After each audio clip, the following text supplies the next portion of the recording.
Throughout Isabel Samfield's life, she has contributed her intellect, talent, and kindness to a multiplicity of communities she has been involved in. Primarily, she surrounds herself by family, whether this be by putting photos of her late father sitting amongst his old stamp collection on her wall, or hanging up wedding gifts from family for her marriage with her late husband. Isabel never forgets the people who crafted her into the person she is today.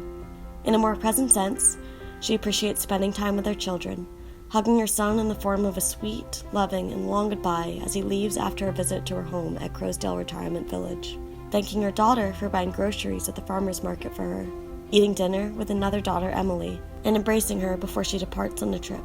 Isabel not only gives attention to the past and present, but also thinks about what she wants to leave for her kids. As part of this, she participates in Croasdale's Memoirs activity, where participants write for their children and share their words with people who not only listen, but have also become Isabel's close friends who she can laugh with. She ponders about what to compose, thinking deeply, reflecting on her family's history and what she treasures the most. Amongst what she's written about is her mother's engagement ring, which she passes around to fellow members of the memoir group. Isabel also takes part in Croasdale's Shakespeare activity, where they're currently reading Macbeth.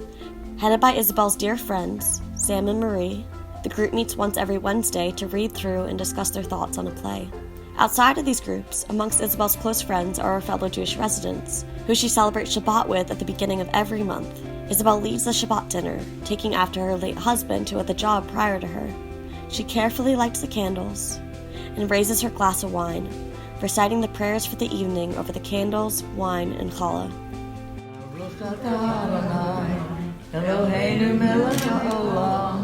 Hamotzi lechem min haaretz.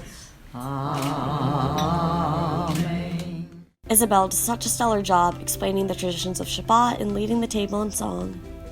Shalom chaverim, shalom chaverim, shalom, shalom. That she even gets a round of applause at the end of the night, which in turn makes her laugh and smile beautifully. Isabel's friends span other spheres, as she also has found a deep-rooted love for and community within music.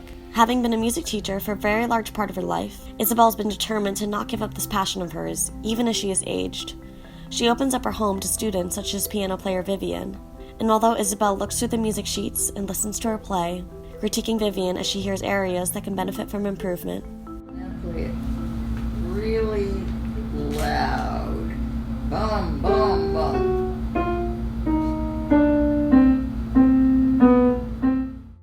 The improvement to her piano playing is not the only thing gained from these weekly music lessons. The two have become fast friends and offer updates on each other's lives between exchanges of feedback. Although music always brings fun for Isabel, it is also something which she takes very seriously, as her music community extends outside the walls of Croasdale. For instance, this November, she conducted a piece at the JCC alongside the Triangle Jewish Chorale.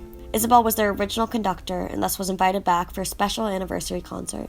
About a month beforehand, she was driven to the Jewish Community Center for practice with the chorale. Upon arriving and being welcomed in, she reviewed the music piece, adding important notes about the tempo of the Hebrew song, and worked with Sam, the piano player of the chorale, to ensure she got all the details down.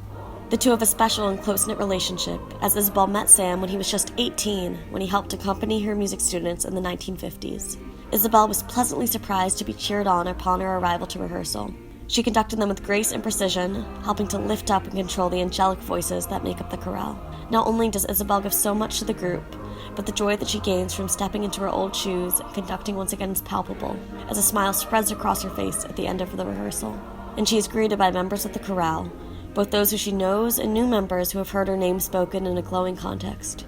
Isabel works hard in preparation for the concert, attending another rehearsal at Epworth United Methodist Church, where she once again commands the voices of the chorale, giving them notes which they adjust to accordingly as they sing. Between the final rehearsal and the actual concert, Isabel continues to work diligently, with a copy of the music finding its place on her kitchen table. Finally, the big day has come, and Isabel is brought to the JCC, where she works with Sam to get acquainted with the concert space and go through a quick practice. As attendees pick up the program and start to file in, the start of the concert nears, and Isabel addresses the crowd, telling them, This song is about peace, so I just wanted to say shalom, y'all. Beginning the piece, Isabel conducts the choir with great precision.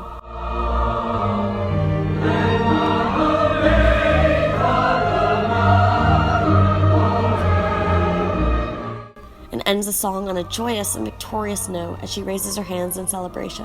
After the concert ends, Isabel looks around the room with wonder and surprise as she's greeted by old friends who came to see her conduct. The joy she feels radiates throughout her, and it is clear Isabel's filled with happiness. Upon leaving the JCC at the end of the night, she continues to fondly reminisce about memories she has with the chorale as she carries her bouquet of flowers home. Whether it be leading members of her Jewish faith in Shabbat dinner, surrounding herself with her family, or indulging her love in music, 94 years in, Isabel lives her life with unapologetic passion and appreciation for the communities who have shaped her into who she is today.